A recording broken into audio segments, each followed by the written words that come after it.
Yeah. Yes. Okay, it came up for me now. Refresh YouTube.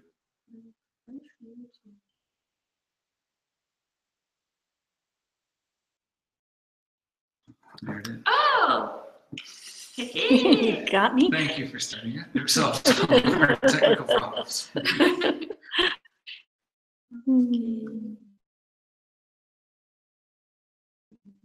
Thank you. Okay, I'll just to make sure it all works. Okay. So if anybody's there, to make sure everything's working, but we're going to do a few minutes for someone else who might be coming.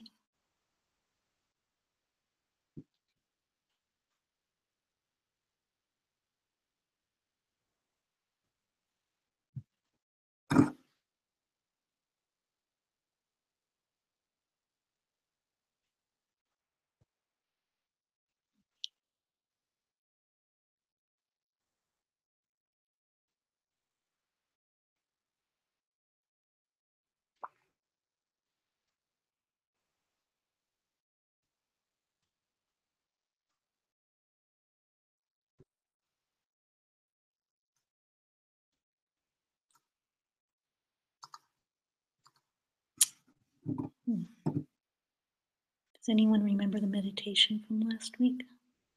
Last class? Did anybody do the meditation?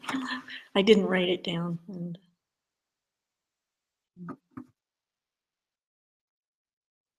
What is it correct? Now we are in live stream. On live stream. on. We are live streaming. We are live streaming. Yeah. She was asking about the way you would say it because she isn't an English speaker. Are we on live stream? Are we in live stream? Just live stream. Yeah. Mm.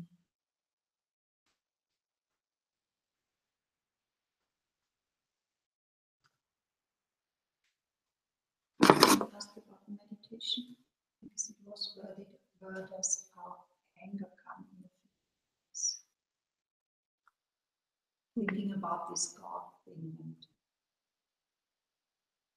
Where do things come from?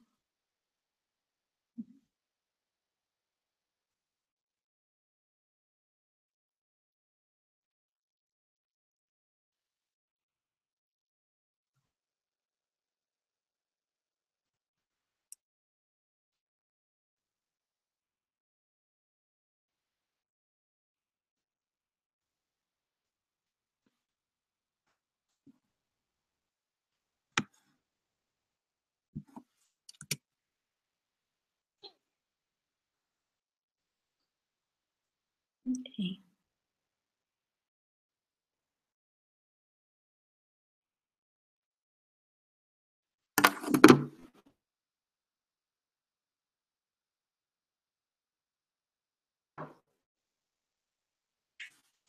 So maybe we should get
So for those of you that are new tonight, which would be the people online, I like to do the prayers at least partly in English so that we all understand what it is that we're doing.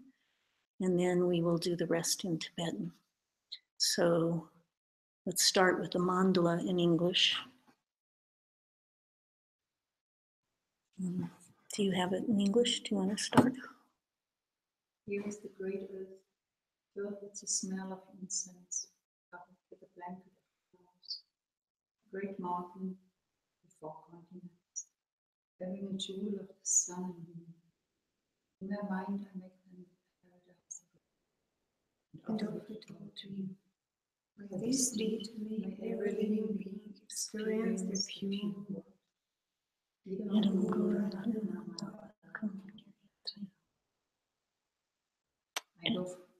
Thank you. I go for refuge To the Buddha, the Dharma, and the Sangha, until I reach enlightenment. By the power of the goodness that I do, Giving in the rest, may I reach Buddhahood for the sake of all. I go for refuge To the Buddha, the Dharma, and the Sangha, until I reach enlightenment. By the goodness that I do in giving in the rest, may I reach Buddhahood for the sake of all. I go for refuge To the Buddha, the Dharma, and the Sangha, until I reach enlightenment. by the power of The goodness that I do, giving in the rest, may I reach Buddhahood for the sake of all.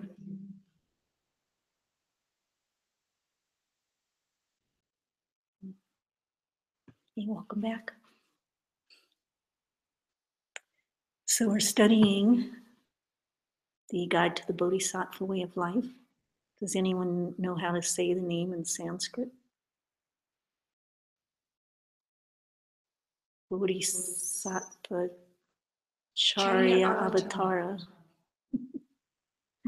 And sometimes I see it written just Bodhicharya Avatara, not the other way.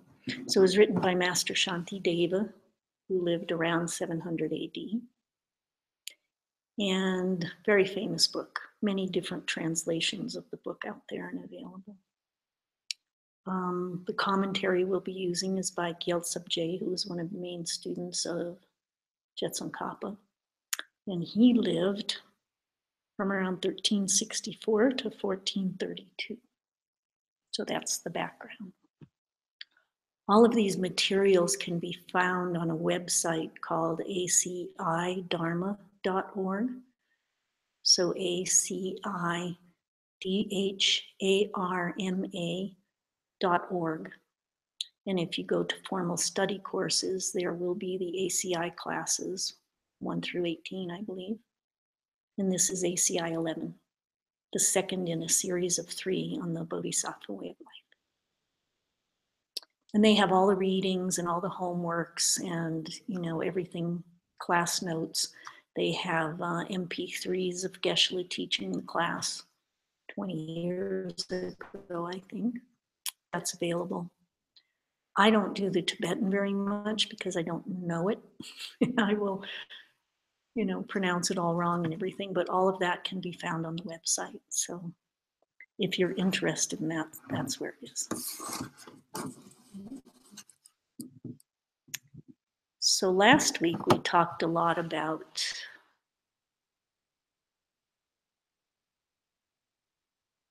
maybe first let's do the meditation. Let's do a meditation for about 5 minutes. And Marianne was reminding me that our meditation from last week was about where things come from a creator God. It's all evolution and it's all, and we don't really know what happened. Or is there something? Could it be that our perceptions create seeds in our minds? Seeing them. Okay, so if you want to close your eyes, then we'll go for about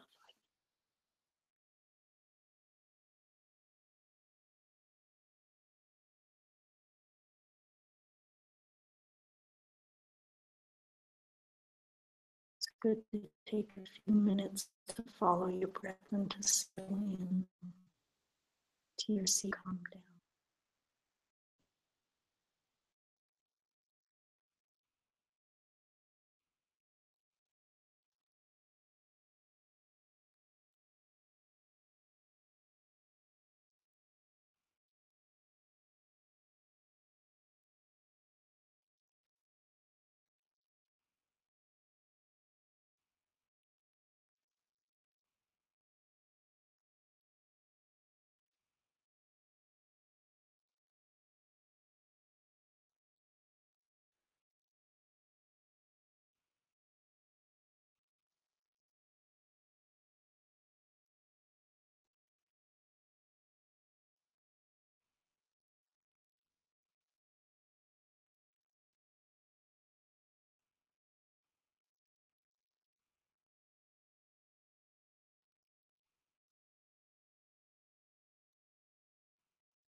So let's take 3 good breaths and come on back into the room.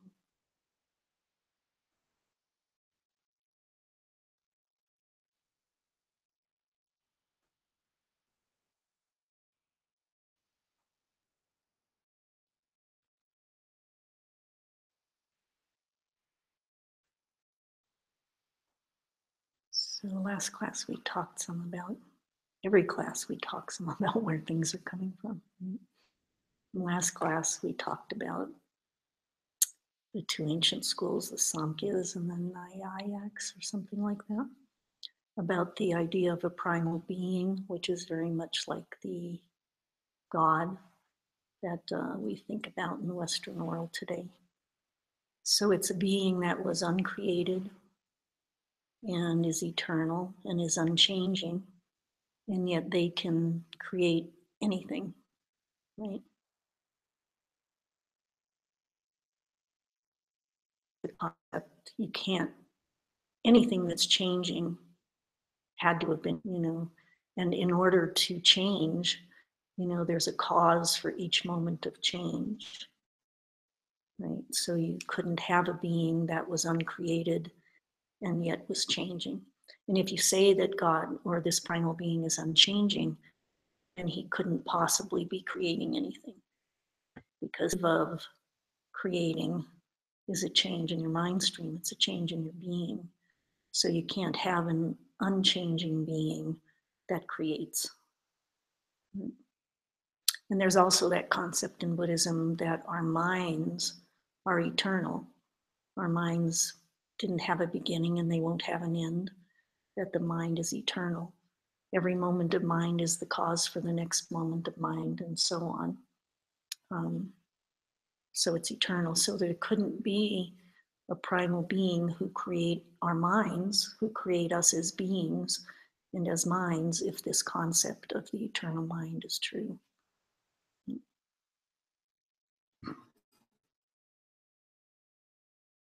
One was the idea of the Atman. We think of ourselves self, but there's a true self that sits behind that.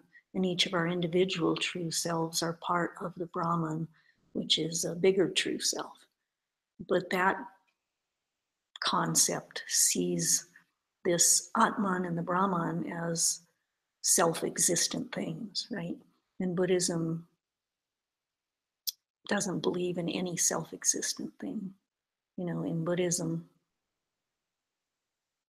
nothing exists without our perceiving of it. There's that idea of the dependent origination, right? And so there can't be a self-existent being, there can't be a self-existent anything.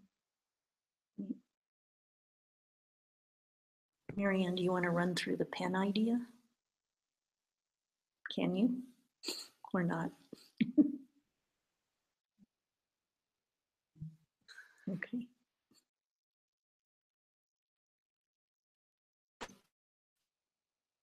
I don't have a pen, I have glass. Then we would say, what is this that I'm holding? It's glasses. It's glasses. If a dog were to come into the room, say a little puppy comes into the room and I go like this, would the puppy see glasses? See something to chew on, to play with. The puppy would probably want to play with this thing that I was showing them, and they would not have the concept of pen. Pens, yeah, glasses, thank you. They would not have the concept of glasses, right? So this doesn't exist as glasses on its own. It requires a being to be perceiving it to become glasses. Another being would see it as a chew toy. If I set it on the table and some ants came by, they might see it as an obstacle to be climbed over in order to get at the food that's on the other side, right? They don't conceive of glasses. So Buddhism says these glasses are empty of self-existence, right? They don't have a self-existence. They require somebody perceiving them. So they're empty of self-existence. And that concept of emptiness means that this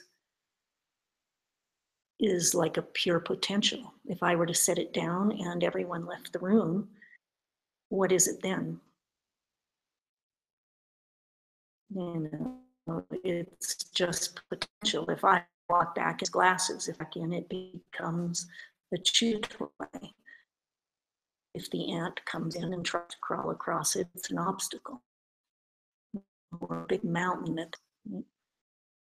So from that concept, you go to the idea that what makes it, why is it we're perceiving it as glasses rather than perceiving it as a choosing. And that's based on the concept that every thought and every word and every act we have makes an imprint in our mind stream. And that imprint stays there until the causes and conditions are right, and then it arises. Causes and conditions could be this, you know, showing up and suddenly I see pen. Someone else sees something else. So everything is empty of any self-existence, right? And we are creating it, whatever it is, right? So every moment we are creating our future. So then you go into the whole concept of anger. We were on that perfection of anger. Master Shantideva has gone through all of these different arguments about why it's really silly to get angry. Do any of you remember some of those from last class? The inner organs. Why don't we get angry at our wings or pie? What's it called? Pie? Yeah. If we're sick. Yeah. So I don't know if people online can hear Marianne. She's saying that, you know, we get sick and maybe our liver isn't working correctly. We don't get angry at our liver because the liver had no intention of hurting us, you know, or, you know, works on balance in the body. So why angry at a person who also is subject to their mental affliction, say, you know? It goes that way through most of his arguments. You know, why agree with someone who is doing something unintentionally, who is at the mercy of their own mental afflictions? Right? Anyone remember any other arguments? Stick, for example. Why we are not angry and stick when somebody with stick is beating us? Okay, so someone might say, I don't know if you heard that. She says, why are we not angry at the stick when someone picks up a stick and beats us, right? So someone might say to you, well, it isn't the stick's fault. He's being impelled by, he's being held, and the force is really coming from the person. So what's the argument there?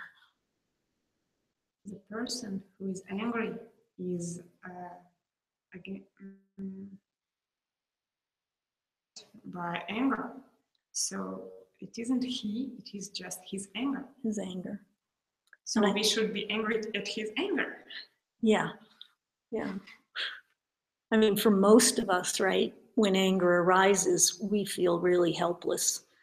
You know, it's there, even if you've heard these teachings, even if you think you should be controlling your anger, that anger just goes whoop, you know, and your body starts, your heart's pounding and you might be sweating and you're tense and your heart seizes up, and it's really, really difficult to stop it, right? So if we look at other people, you know, and their anger is just like totally taking control of them, why would we be angry with them? Because they're not in control, right? They can't do anything about it. You know? Marriage counselors who say when you get in that place, walk away from each other. You're not going to be able to say anything nice. You're not in control. You can't have a reasonable argument. So just let it go. Come back later when you can. Right?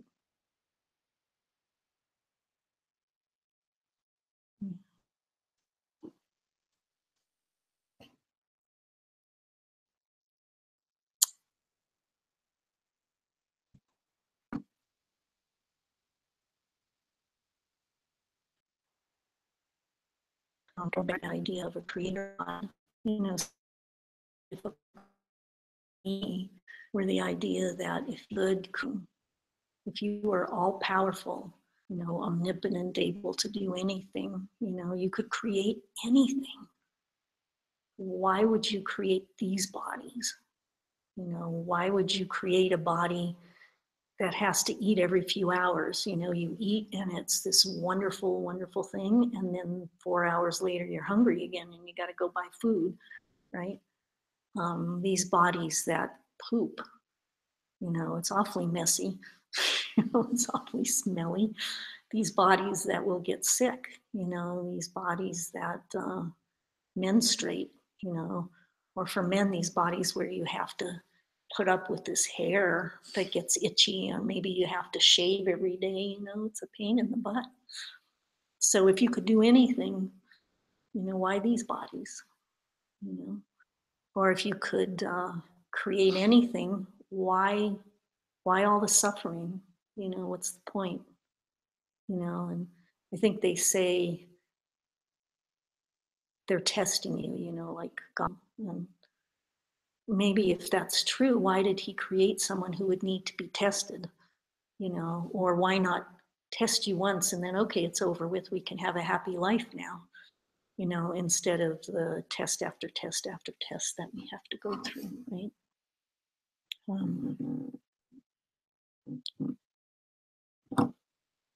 So where are things coming from? That's one of the big questions that we all have to look at, because if we can come to some understanding of where it's coming from, then we can make some progress to change things. Then, you know, if we can come to believe and understand that concept of karma and emptiness, that this is empty and we're seeing it the way we're seeing it because of the karma that we've planted in the past, because of those seeds that we've planted. If we can come to really understand that, we can change, right? We can change our world and we can make it better. And the way to do that is through the practice of these perfections. And at the moment, the practice of not getting angry, the practice of patience. So we're going to go through some more of these contemplations about that, about anger.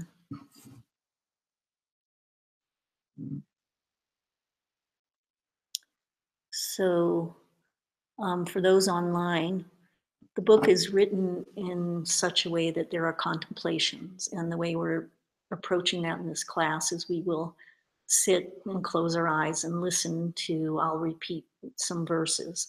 And for a few minutes, we'll just, probably for about a minute, we will think about that and then we'll talk about it, okay? Okay, so if you want to close your eyes.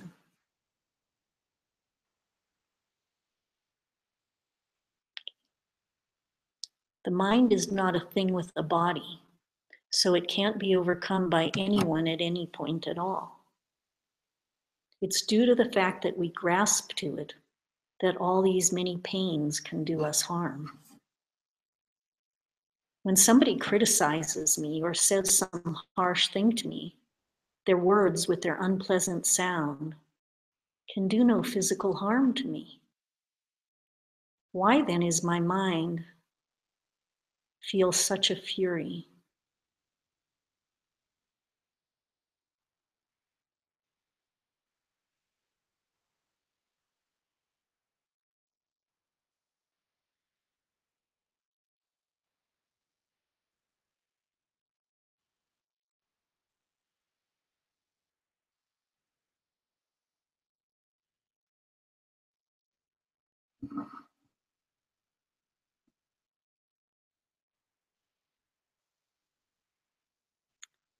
So this contemplation, these verses are about the fact that your mind can't be hurt by anything. You know, your mind is not physical. Your mind, Geshe-la says that you could have an atomic bomb go off next to you and everything, you know, for miles around vaporized, and your mind would not be touched. Your mind is of a totally different quality than your body. So people can say harsh. There's nothing that can be hurt by it. Old sticks and stones can never hurt me. Do they say that in Germany, in Russia? No. We have a saying, sticks and stones can break my bones, but hurt me. You can call me any name you want, and it isn't going to hurt me unless I choose to let it. Right? And why do we choose to let it?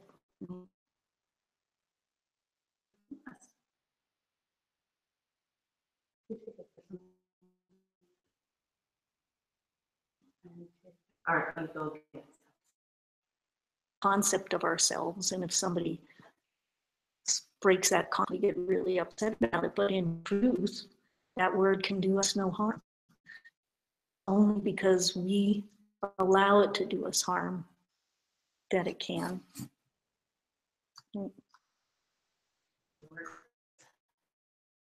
We're believing the word. We see ourselves in such a way, right? That this concept, this being, that if somebody says something that doesn't fit that concept, a nice person, and they say I'm an angry person. When I first started in spiritual groups, and people eventually would say, you're really angry. I'd say, what? Me? I'm not angry. Then an acupuncturist did some needles on me, and the one in the liver, middle meridian, bent at a 90-degree angle. The liver is anger, right? It's related to anger. So it just went, But that wasn't my concept of myself at all, So people say I'm angry, I get upset about it because it isn't within my concept. But the truth is, their words can't hurt me. Their words can't do anything to my mind. They can't hurt me.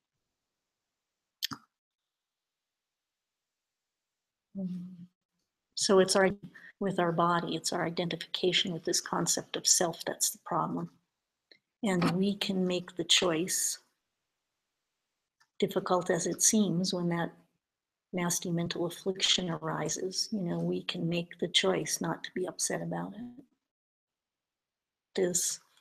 We talked before about how anything can become a habit if you put the time and energy into it, right? If you believe it and you put the time and energy into it, you can make it a habit to not get angry, right?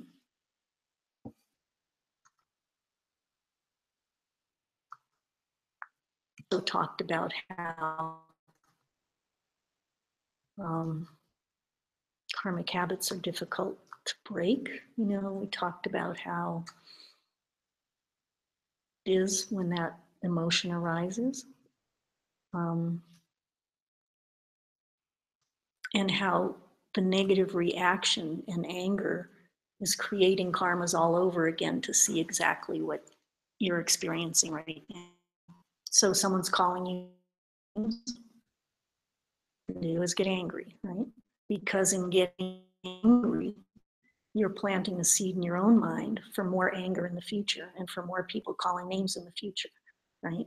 So if you react in anger, and if especially that anger creates you saying, I'm not stupid, you're stupid, or how dare you talk to me like that, or something like that, you're calling them names and you're attacking them and you're planting the seed more of that happens. Your ability even to be able to control your own anger comes from controlling your own anger. Comes from controlling anger. How difficult it is. You have to plant different seeds in order to begin to shift the outer world. The more you allow your mental afflictions, the more difficult situations are going to arise in your life, and those situations, and right, it's that samsara suffering that we create every time. So some people will say, I am really making progress. I'm doing so well.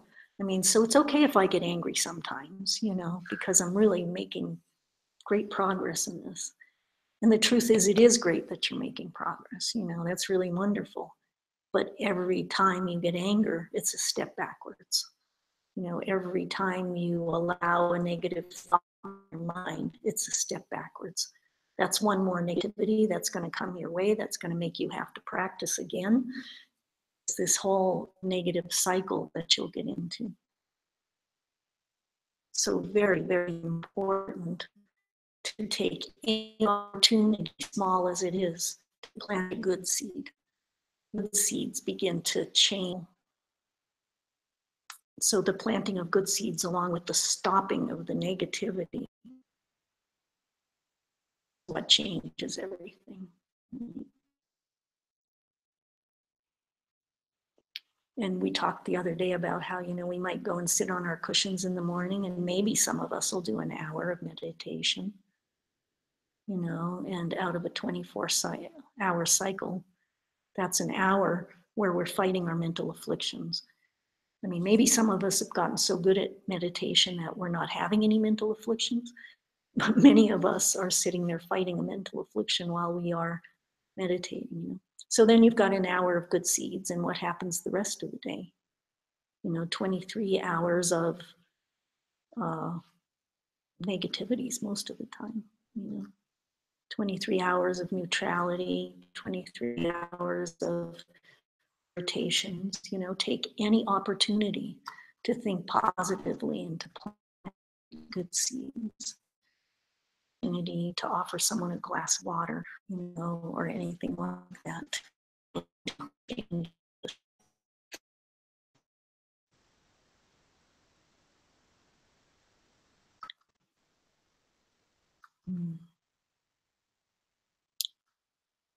So there's also that idea that karma is relentless and karma is merciless.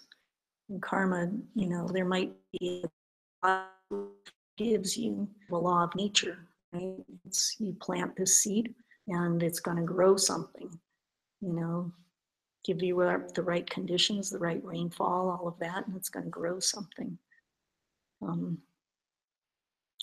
So you have to plant the right seeds. You have to do more and more of that.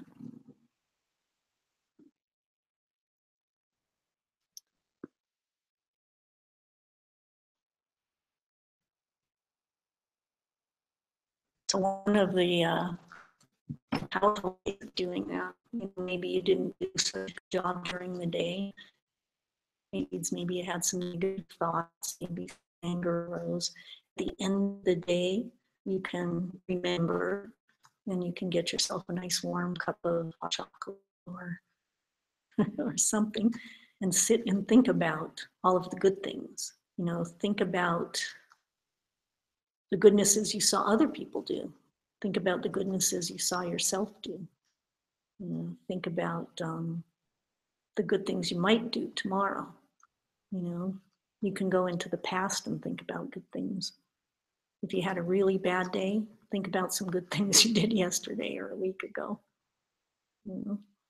Take some time to take joy in the beauty of other people and the beauty of your surroundings.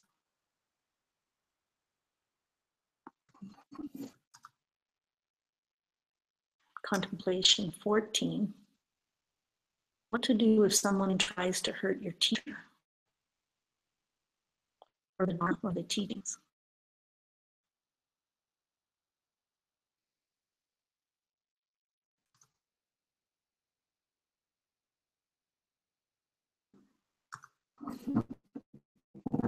It's completely wrong for me to feel anger, even at those who fight against or try to destroy sacred images, shrines, or the holy, since the Buddhas and are such that they cannot be hurt.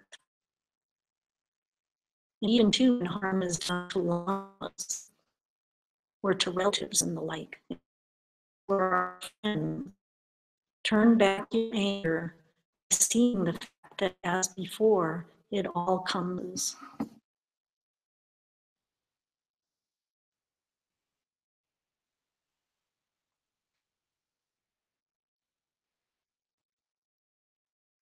So we're just watching that karma, so we shouldn't get involved with it in a negative way, because we'll create negative karma on top of Yeah, everything that's going on. yeah.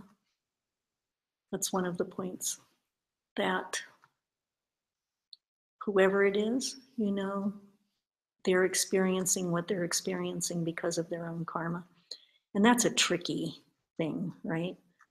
Because you don't want to be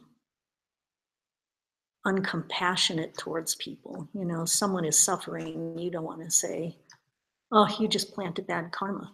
You know, that's why you're suffering. It's all your fault. You know, you need to have compassion for people, you know, and be very careful not to be prideful, because you're seeing suffering and you're seeing people harmed is your karma. You know, you have the karma to see that happening in your life, right? They have the karma to experience it, and you have the karma to see them experiencing it. They say that when you become a Buddha, you don't see those things anymore. You know, you don't see that suffering in beings anymore. And that's that whole idea. I mean, we talked in one of the classes, right, about how when I first came here, people were doing little mini experiments with things, right? There was one woman who really loved chocolate chip cookies. So she said, okay, if the way I get a chocolate chip cookie is to give chocolate chip cookies away, she bought bags of chocolate chip cookies and she gave them away to everybody, right? A month or two down the line, she couldn't go anywhere without people offering her chocolate chip cookies. They'd say, here, cookies, would you like some? She said she walked into the bank one day and they had chocolate chip cookies on the counter for people. You know, there were chocolate chip cookies everywhere. You can change things, you know. And I had that experience with watching my divisive speech. And the people who were arguing around me ceased to argue around me, you know, or they either went away or I walk in the room and they stop arguing. You know, it changes things. Right? You have the karma to see people arguing. You have the karma to see these things becoming hurt, right? You have the karma to see the Dharma being hurt. Or you are creating your Lama. You are perceiving your Lama in particular ways. You are seeing someone hurt the Lama. You know, you are seeing someone hurt the Dharma, hurt the books. You know, Patrul Rinpoche, who went in to the yogi's cave, who was practicing patience, right? And he took the books and he threw them on the ground. You know, that yogi had created the karma to see somebody throw his books on the ground. And he got angry. You know, his practice of patience went right out the window when that happened. So he created karma to happen again, to see the Dharma disrespected again, right? Yeah. So not only is it their karma, and you can have compassion for them for having created the karma, but it's your karma to see it as well. Goes into the fact that the Dharma really is. Let's look at what the Buddha is, what your Lama is, you know, what it is are we taking refuge in. So he goes into this concept. We do the refuge prayer, right? And we take refuge in the Buddha and the Dharma and the Sangha, right? What are we really taking refuge in? Are we taking refuge in this being that was the Buddha, right? This body that was there? They say that people came to attack the country, to attack the monasteries or to attack the Buddha's monks, and they would run behind him and stand there, and the soldiers would come and kill them. You know, the Buddha didn't get killed. The Buddha had the karma not to be harmed. But the people who were taking refuge in his physical body were harmed. You know, that isn't the refuge. What we take refuge in is the emptiness of the Buddha's mind, right? Is the Dharmakaya, is that nature of mind, right? That we are all seeking. And that nature of mind cannot be harmed. So there's no reason to get upset. Seems to be hurting a Lama.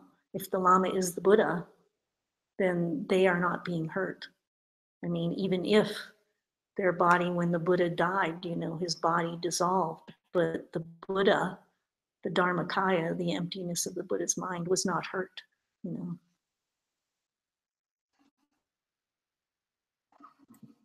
And then the same is true of the Dharma, right? There's the nominal Dharma and there's the ultimate Dharma. Nominal Dharma is me sitting here talking to you and giving you these teachings. The nominal Dharma is the ancient texts or the books that we read. It's the teachings of the Dharma. So when someone comes and takes the book and drops it on the floor, they're hurting that nominal Dharma, but they're not hurting the real Dharma. Do any of you know from any of the classes what that ultimate Dharma is? Luba?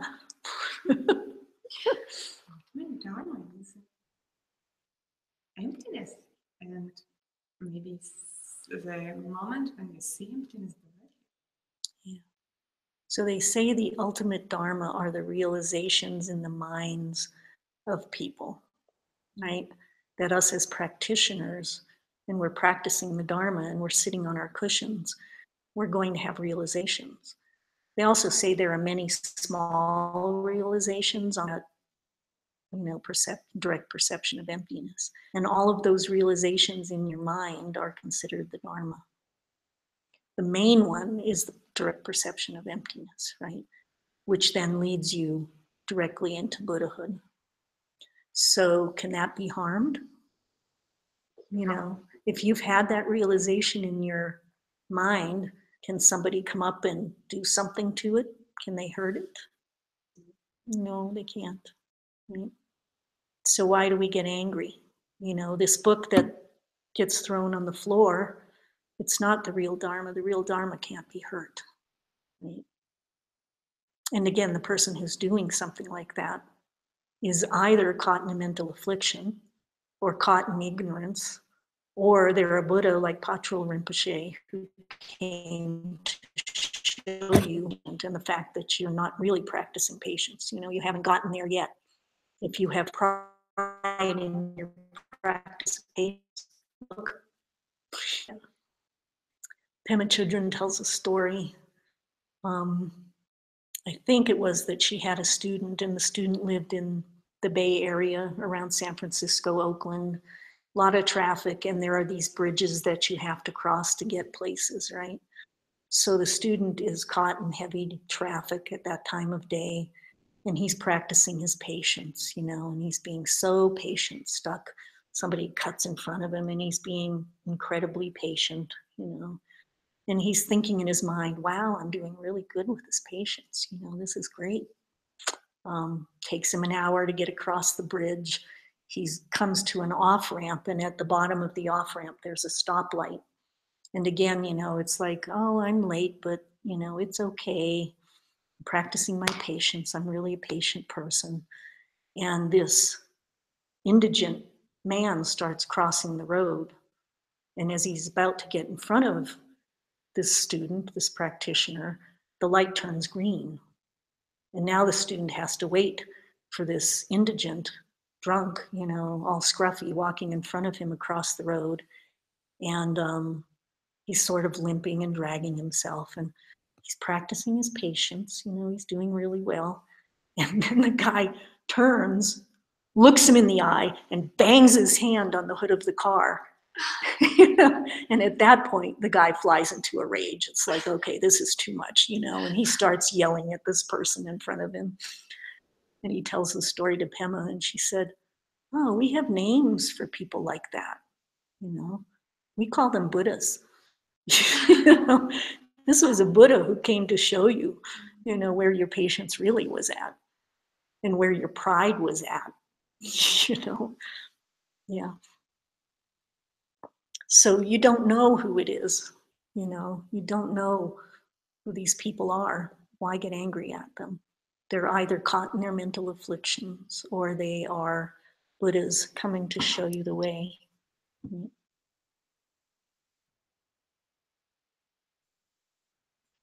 So then there's the Sangha jewel, the Buddha Sangha. And the nominal Sangha is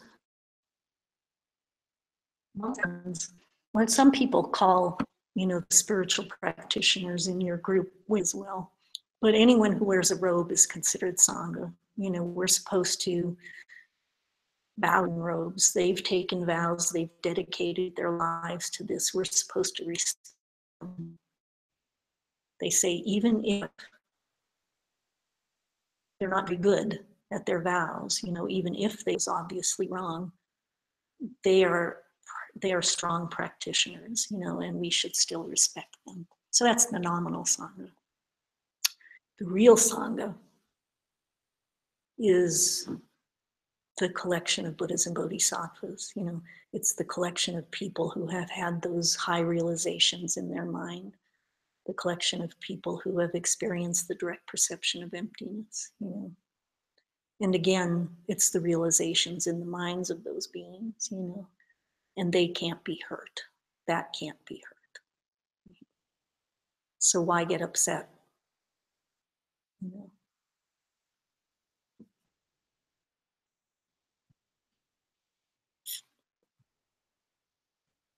And where does that apparent harm come from?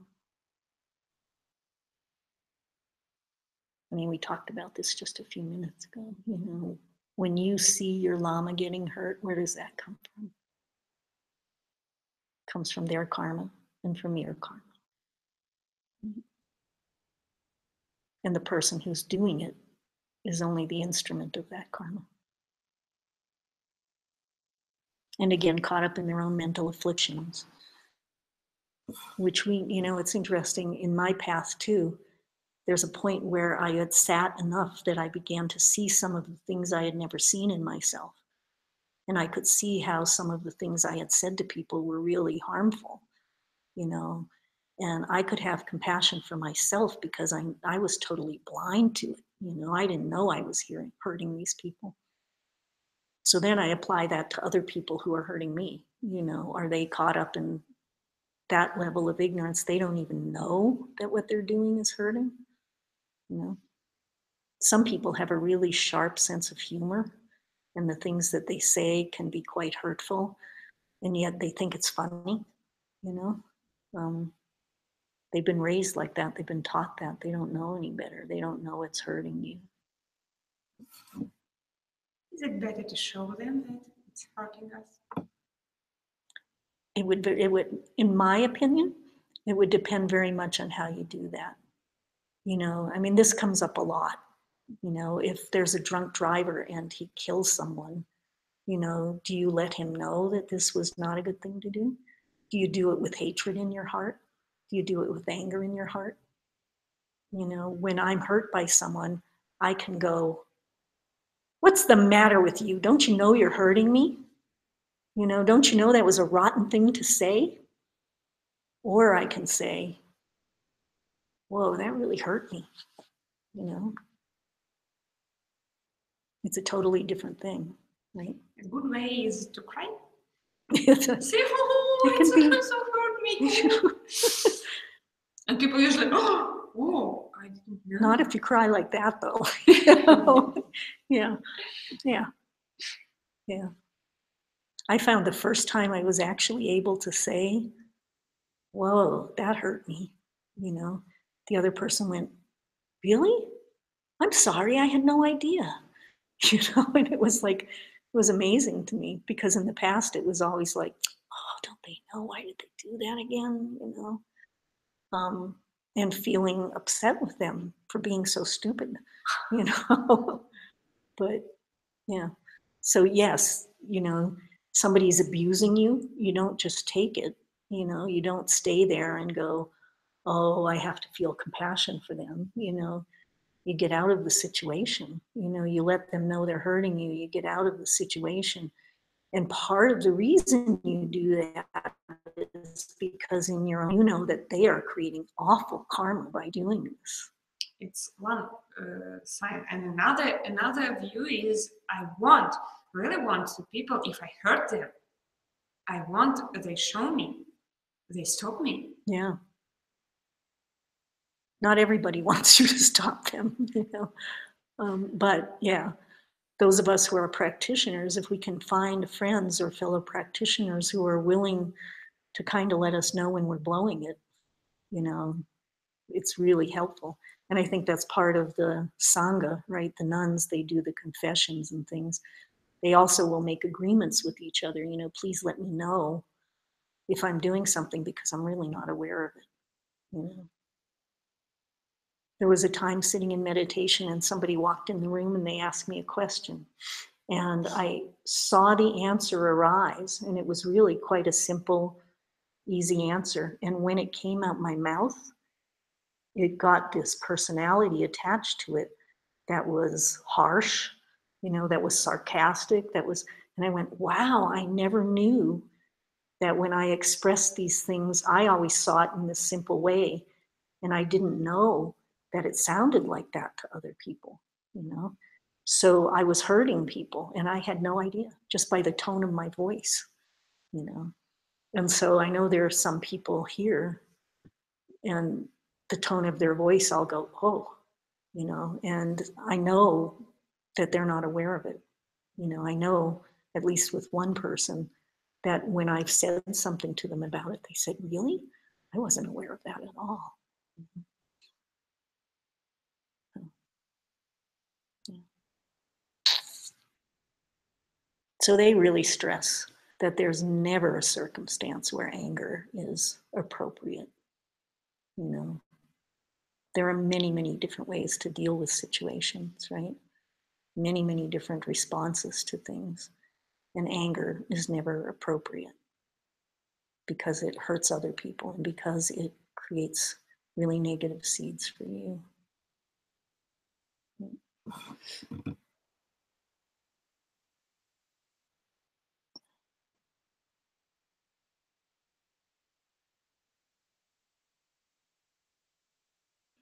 So contemplation 15.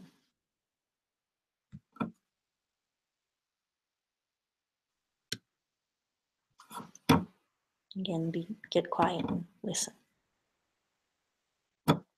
Suppose that any person derives some kind of joy from praising the qualities of another. Why, my mind, then don't you sing the praises of this person yourself and find the very same joy? The happiness of taking this joy has been admitted by all of those who possess high qualities to provide happiness for gathering others. If instead you say to yourself, now I feel happy, hope against its happiness, and you should deny any wages earned and all the like fail in both the seen and the unseen. When someone praises my own good qualities, it's my hope that this other person finds some happiness too. But I have no hope that I myself should ever find the happiness that comes from praising others. By my hope that every living being should come to experience happiness, I have developed the wish for enlightenment. Why on earth does it make you angry when one of those living beings finds some happiness for himself?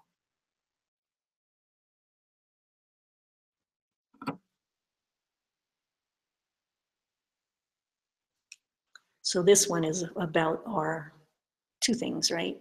That somebody has something really good happen to them, and we find a really hard time being happy for them because we want it for ourselves, you know, because we're jealous or for some reason, you know, we can not be happy for them.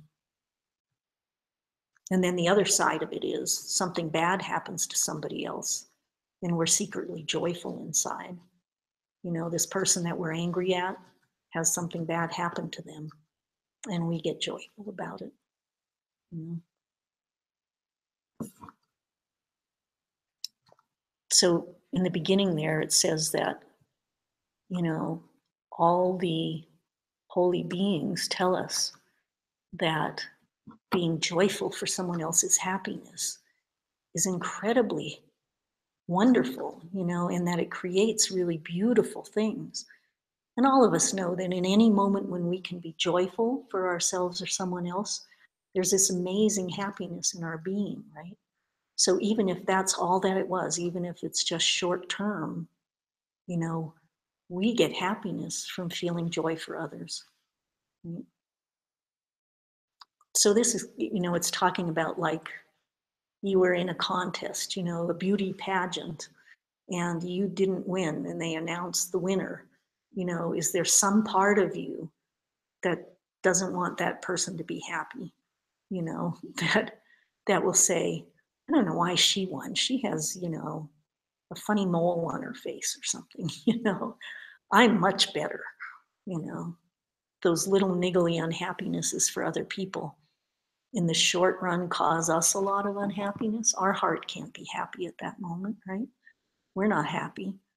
And in the long run, it plants those seeds to see much more unhappiness in the future, to see other people getting things that you can be jealous about in the future, you know.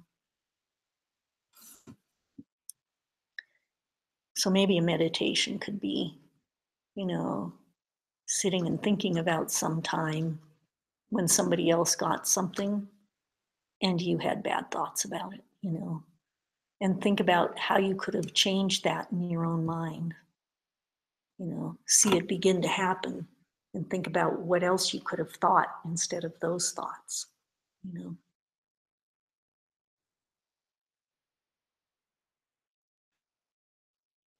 If you think about a lot of unhappiness for people outside of you, then how can you ever possibly be happy yourself, you know, when there's misery all around you?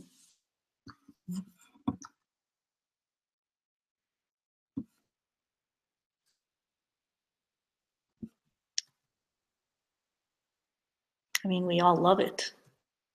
I mean, I have certainly had experiences, and I imagine some of you have, where you have gotten something wonderful. You know, something wonderful has happened to you. It happens in Dharma communities a fair amount, where someone gets to be close to the Lama, you know, and you don't, you know. And what is it that happens in your mind at that moment? You know? When we get praised, when we are the one who gets to be with the Lama, and you look around and you see somebody going, oh, you know, what does that do to your happiness in the moment? You know, doesn't feel good. You know, you would much rather feel somebody saying, wow, I'm so glad you got to do that. You know, I'm so happy for you that you got to experience that. You know, why can't we offer that to other people? Why is that so hard to offer to other people?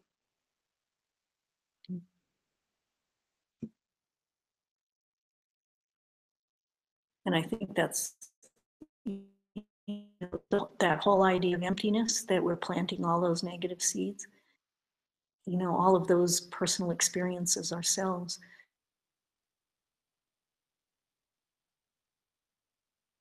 This for everyone, you know, the more you can see everyone being happy. I mean, you think about it, you do goodness for one person, that's a goodness, right?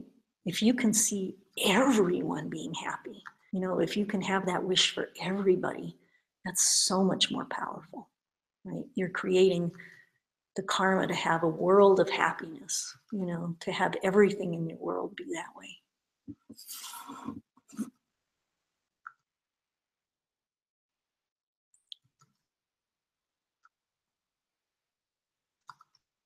So he goes into 4 different things, right? Number 1, in the short run, if you feel joy for yourself or for others, it makes you feel good immediately, right? I just talked about that. You know, you're happy in that moment. Your mind is full of sweetness. Your mind is full of light and joy and love instead of the ugly thoughts. And then number 2, karmically in the long run, you know, if you can be happy for other people, you've planted this marvelous little seed to see happiness in the future. So every time you do that, you know, you're creating those karmas in the long run. And you will begin to attract nice people, you know, you will begin to attract good events and good things in your life, right? I think it was you, Susan, who said, like your mom said, yeah, when you're nice to people, people are nice to you, you know, and that's true.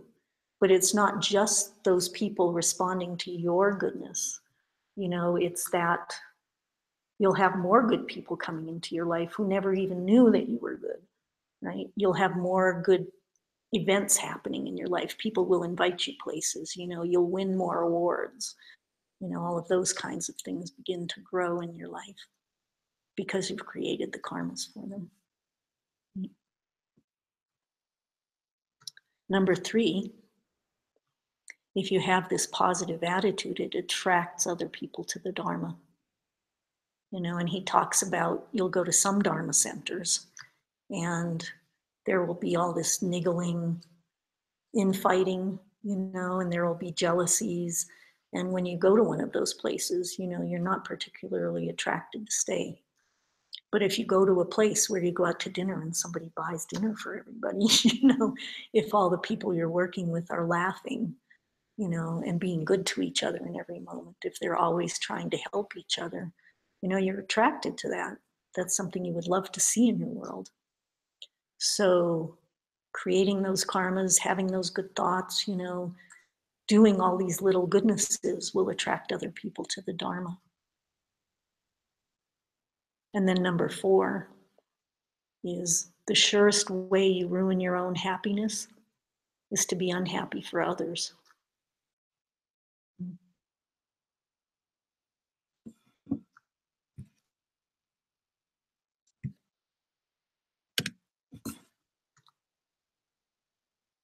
Okay, contemplation 16. On taking joy in the misfortunes of those that you dislike. Am I going too fast? I am going too fast? Yes. Okay, I'll try to slow down. I had that problem in somebody else's class, so I have to really try to not plant those seeds. Okay. Contemplation 16. On taking joy in the misfortunes of those that you dislike.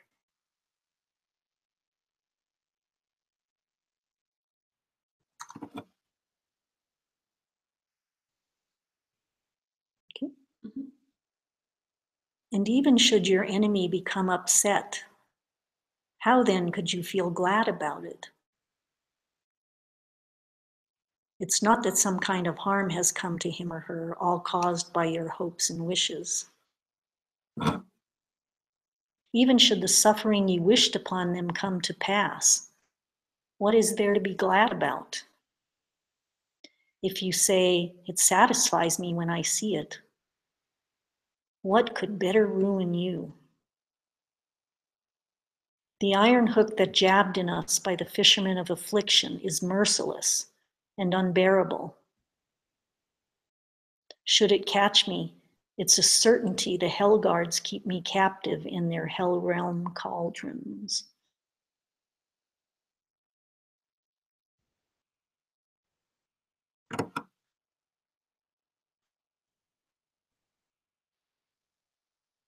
So again, it's that whole concept, you know.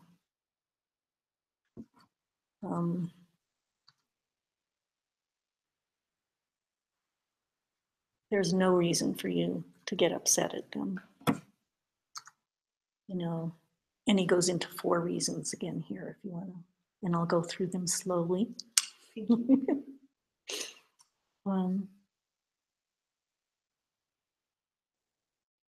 Rejoicing in their misfortune doesn't help you at all.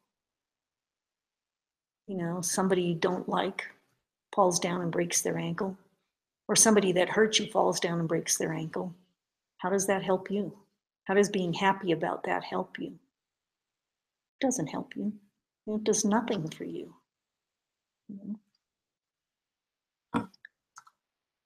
You don't get healthier, you don't get happier. I guess you're happy in the moment, but that's not going to last. Number 2, is that you can't take credit for their misfortune anyway. You know, chances are you didn't have anything to do with them tripping and falling and hurting themselves, you know, so you can't take credit for it. Maybe you did do something, you know, maybe you think you created a situation that would hurt them. You know, there's someone you don't like, so you go to their boss and you tell them what a bad worker they are, or, you know, how you saw them doing something that they shouldn't be doing. You know, if you understand karma and emptiness, that's not the cause of them getting fired or the cause of them getting in trouble. You know, the cause of them getting in trouble is something negative that they did to somebody else in the past. That they did to you, you know, which is then bringing this negative karma upon them. But the laws of karma say, you know, no good can come from a harmful deed, and no harm can come from a good deed. Right? If you've done something to harm them, that's not the cause of their immediate suffering, but it will be the cause of you suffering in the future. Right? The cause of their immediate suffering is something they did in the past. So you can't take credit for their suffering, and you can't be proud about it because you didn't do it, they did it. You had nothing to do with it.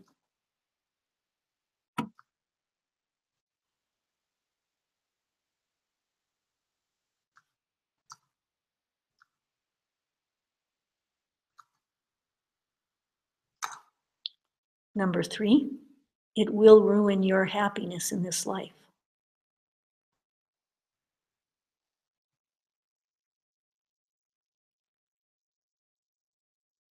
It's going to hurt you. Your life will become more miserable. You know, you'll have more miserable people around you. All that same stuff. And life will get hard.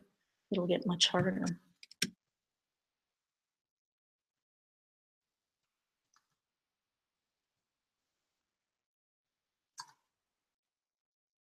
Number 4,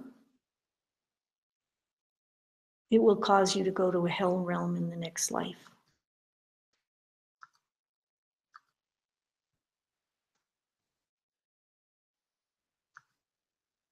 I don't know, maybe some of you don't really believe in that, you know, don't believe in reincarnation, don't believe in hell realms.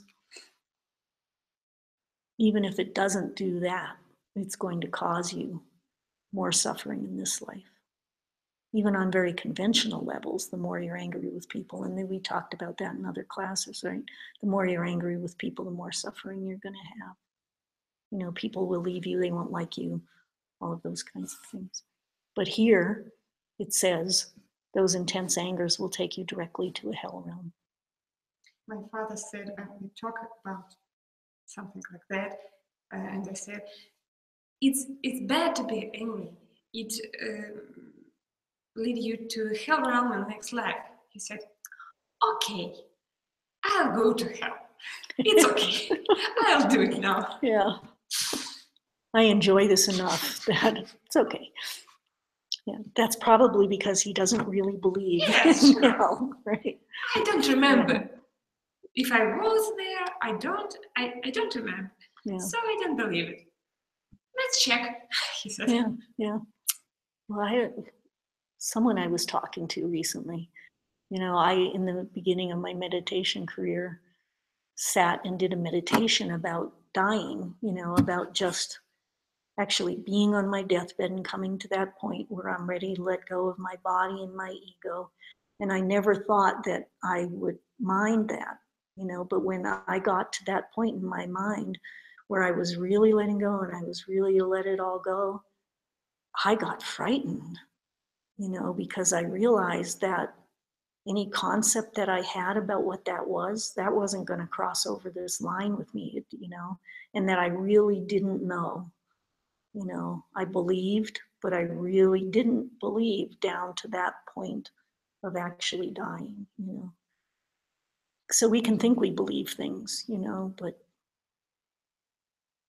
and there was someone who did me some harm once, and I heard them coming, and I was looking around like, boy, I wish I had a gun, you know, and I never, ever thought that I would reach for a gun to protect myself, you know, but in that moment when I thought that harm was coming to me, it's like I wanted something to protect me. So I think we can believe some things, you know, and when it comes right down to it, like if you were really faced with a hell realm, you know, you would be frightened and you would be sorry that you did whatever it was that brought you there, Yes. you know. Yeah, yeah. Okay, contemplation 17. How those we dislike help us in our practice.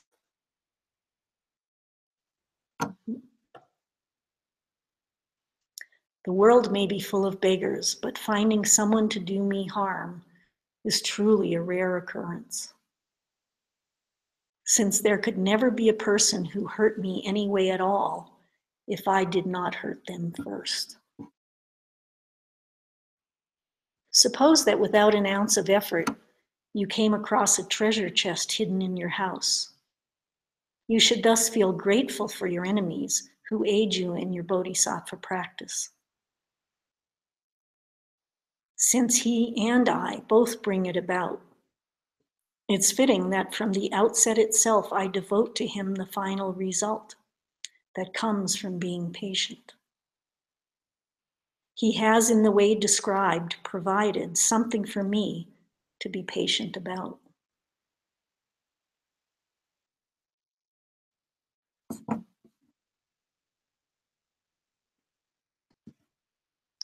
You know, so Geshe says that in the beginning when he first heard this, you know, that finding someone to do me harm is truly a rare occurrence. You know, he said, what? You know, there's people he was in New York City, you know, taxi drivers, horns, you know, he said, there's plenty of people in my life, you know. So what is this all about? You know, why are they saying this is a rare occurrence? And that comes to that fact that, you know, if you begin to practice these things, if you begin to do more goodness than harm, your life is going to begin to change, and those people are going to begin to disappear from your life, right? When I did that experiment here with the people around me who were fighting, I had gotten to a point where for years, nobody got angry with me, or nobody were directly expressing their anger with me. You know, it had ceased to exist in my life. But I was still experiencing people around me being angry, you know. So I've had some experience of that, you know. And I've been able to see that since I stopped practicing so diligently, since I stopped watching my speech so much, there's more people around me getting angry, you know. So they say that if you practice these goodnesses and you stop practicing angers, you're really going to begin to not have very many people to help you practice, you know, to help you practice your patience, because they'll disappear. Yeah. There's a story about Lord Atisha that I've heard in different ways from different people over the years, you know, but they say that when he decided to leave India and go to Tibet, and that he wouldn't have enough people to help him practice his patience, you know, because he heard that there were all these Buddhists in Tibet, you know. So he purposely brought along his tea boy, this boy who served him, who was kind of nasty, you know, who would always cause him to practice his patience. He said, please come with me to Tibet, you know. And then he got to Tibet and he realized that he really didn't have to bring his tea boy, you know, that there were plenty of people, plenty of barbarians in Tibet to help him practice, you know. But it's one of the ways that we can relate to these people, you know, who are being angry with our cause, really get strong in our practice, that these people are really helping us in our Dharma path, you know. And it says, I have to give them at least half the credit. You know, if I reach enlightened, if my life gets beautiful, I have to give them at least half the credit because it was them and I who made this possible, you know. And Geshe talks about spiritual revisionism, I think he calls it, where you can sit and look back at your life, you know, and you can look at all the events in your life and you can see how they led you to where you are now, you know. You can see the good events made you think in these ways, and the bad events, you know, were very difficult, but maybe they caused you to have some awareness of something that you didn't have before. You know, they made you stronger in some way. And you can see how they all brought you to be the being that you are today, you know. So if you can then begin to see these people who are difficult in your life as people who are really helping you get enlightened, you know, you can be much more patient.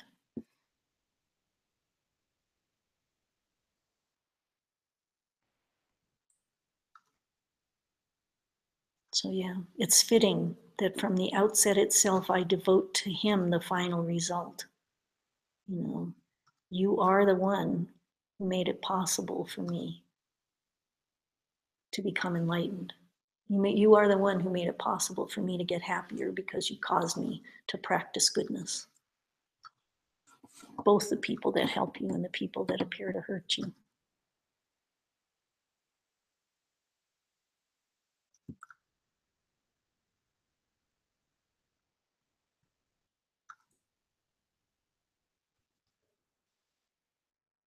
Contemplation 18. Serve all living beings as you would the enlightened ones. That's the name of the contemplation.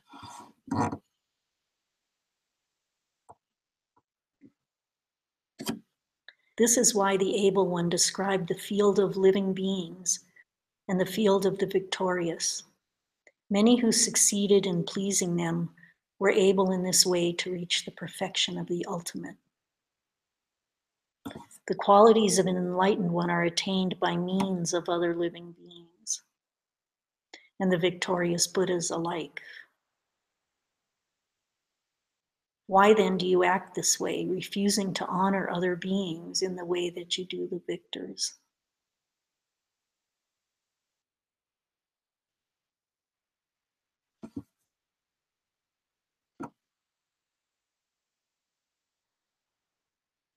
So what they're saying, I think, here is that, you know, we all want to honor our lamas. They're bringing us these teachings. They're bringing us these beautiful things. But without the field of all living beings, we couldn't become enlightened. You know, if we were not able to create the merit, create the good deeds that bring us a happier life, that bring us a mind closer and closer to the mind of a Buddha, if we weren't able to sense our morality, you know, we could not become enlightened. So the field of living beings is as important as our lamas, as important as the Buddhas in our lives. And we have these pictures, you know, of the fields of merit. And it's your lamas, and it's all the enlightened ones, and it's all the people in our lives who have been our teachers. So why would we place one above the other? Why would we see one as so holy and all of these others who are helping us as not?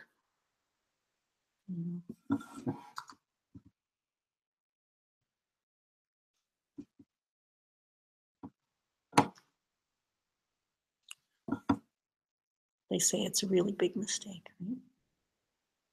And then there's a sutra. Through your kindness to all other beings, you plant seeds in this field of other people, which in turn creates for you a Buddha paradise, right here in the world in which you live. So that's a concept that has been talked about before, right? That where is nirvana and where is Buddha paradise? You know, where is heaven? Where do these things exist? You know, are we going to reach nirvana? Place, and this is going to be nirvana? Are we going to find a Buddha paradise? You know, it's not here. We're going to find it someplace else. Right? And that's not true, right? All of those things exist within our own minds, right? When we reach nirvana, it's within our own mind. We have stopped all of the mental afflictions, and nirvana exists here, right here in the middle of Bowie, Arizona, in the middle of the desert, right? Yeah. So where is your Buddha paradise? It's right here. It's all the living beings that surround you. They just become the most beautiful people in the whole world because you see them in that. You've created the karmas that's what arises in your world.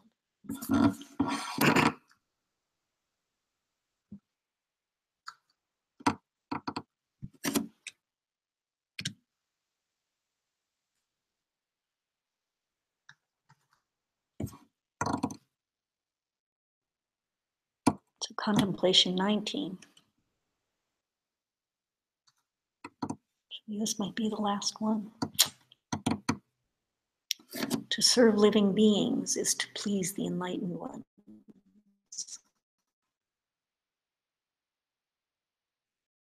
Their method could there be to repay the kindness of those whose act impelled you as closest friends?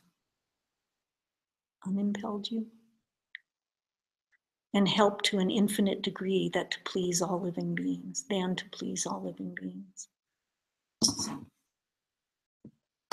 So what is it that the Buddha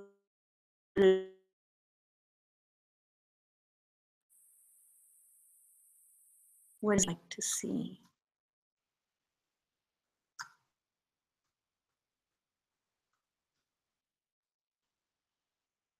So I've often heard Geshe-la say, what they want to see is your practice. They want to see you doing the things that they're teaching you. They want to see you become infinitely, ultimately, blissfully happy, right?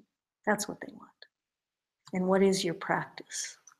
You know, your practice is sitting on your meditation cushion. It's looking at your mind. Your practice is also helping other people. Your practice is to make every living being happy.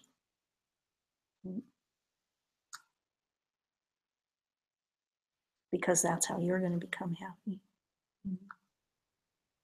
I realized one day, what if I sat on my cushion and I just, you know, there's some states that you can reach that are really blissful, you know, so you're sitting there and you're becoming really blissful.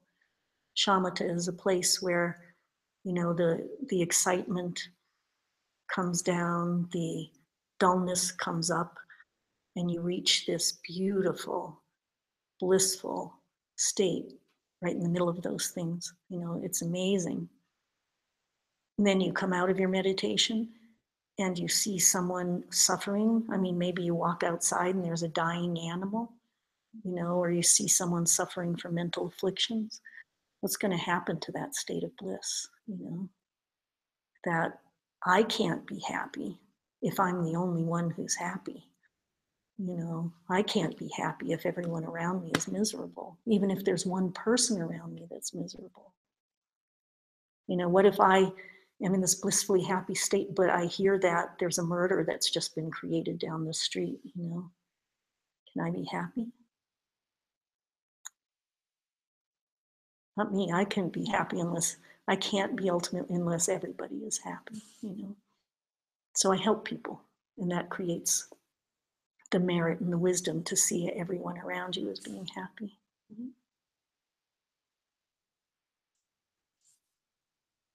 And that's what they want. That's what the Buddhas want. They want to see everybody happy. That's what your teacher wants.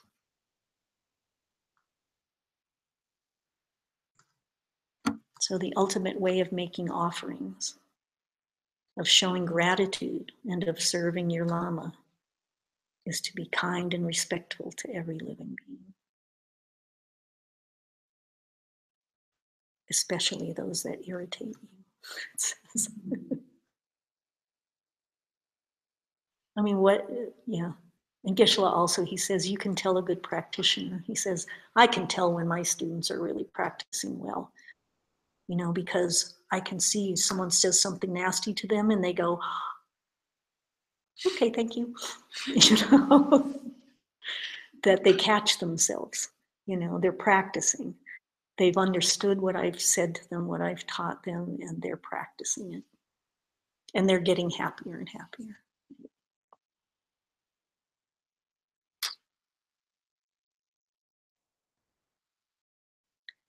So that's class. Any questions?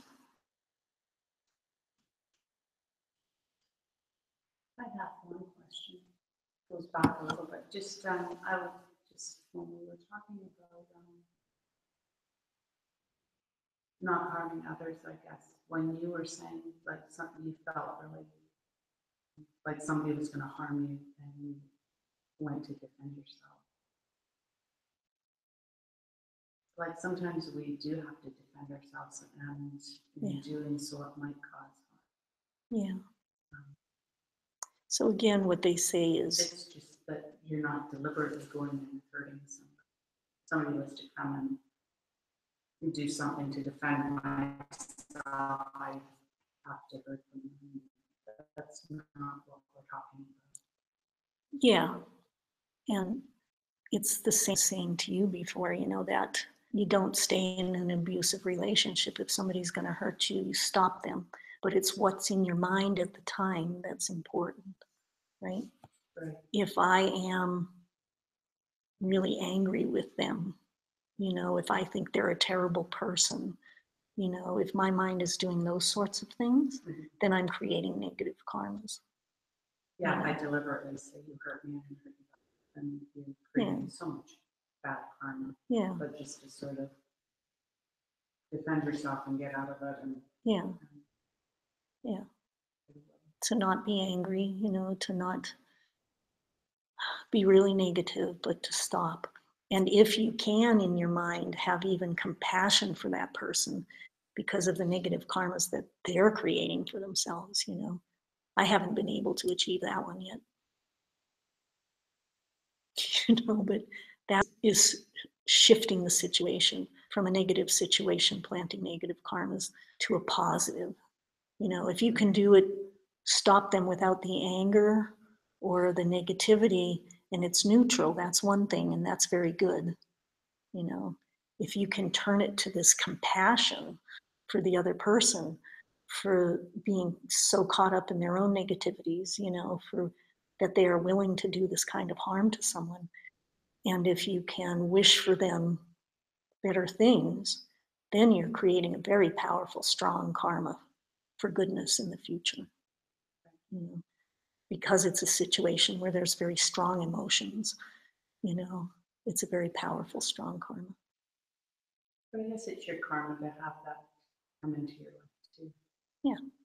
So we have to be wise and figure out how to not undo it, but just deal with the karma that is coming to us in a positive way, not to create more karma from that bad karma. Yeah.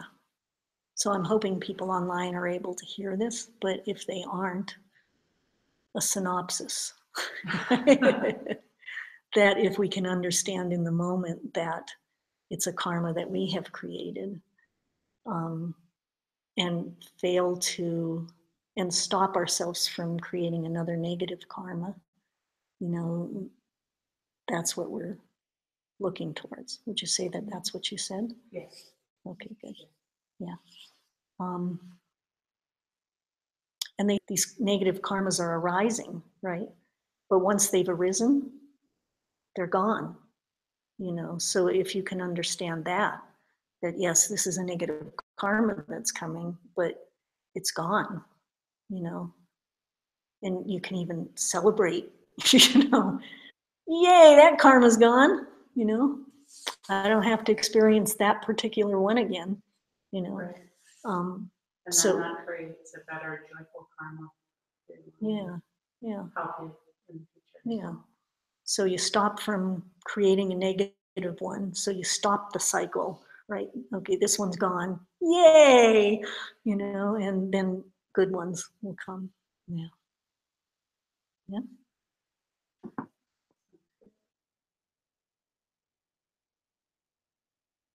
Anybody else?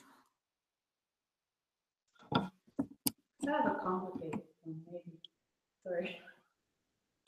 With all these, like,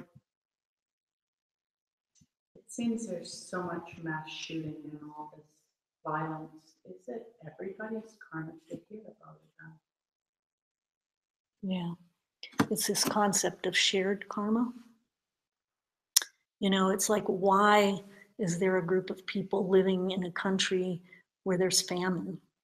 You know, and then there's a group of people living in a country where there's plenty of food, you know, where if you don't have enough, there's a social program to give you what you need. You know?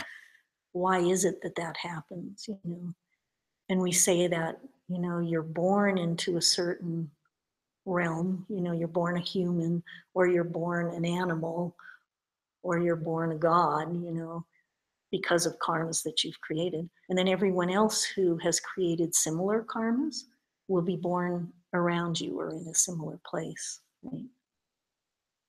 So that you're all experiencing the shared karma. Does that sound good to both of you? Yeah. Did that make sense to you? Yeah, I just find it interesting what's happening in the world today.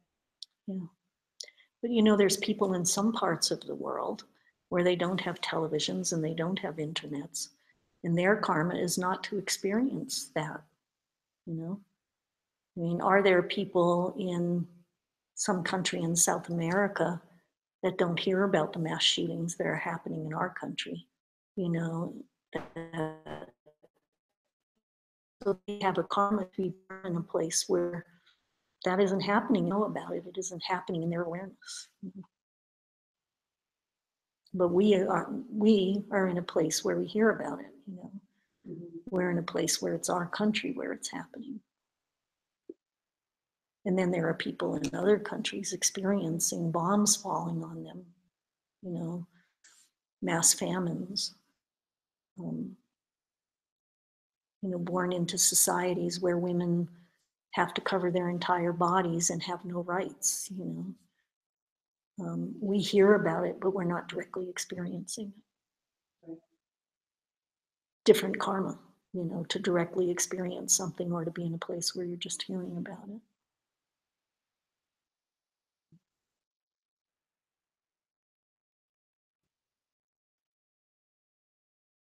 And maybe there are people on other planets who know nothing about this kind of violence and their planet is very blissful. You know? Who knows? You know? Yeah.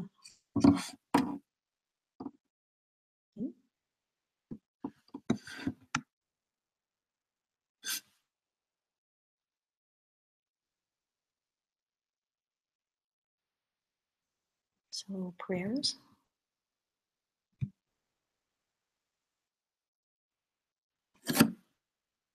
Here's the great earth, filled with the smell of incense. Great mountain, continents, the sun And the moon. in my Mind, I make this by this deed may every living being experience the pure world. Mandala kam niryatayami. What I've just done, by all living beings, Complete the collection of merit and wisdom, and thus gain the two ultimate bodies that merit and wisdom make. And then maybe each one of us can do our own personal dedication. We have just created amazing good karmas by being interested in these ideas, even if you don't totally believe them, you know, even if you can't totally embrace them at the moment, just listening to them is a wonderful good karma. So let's dedicate that good karma to something personal in our lives that we care about.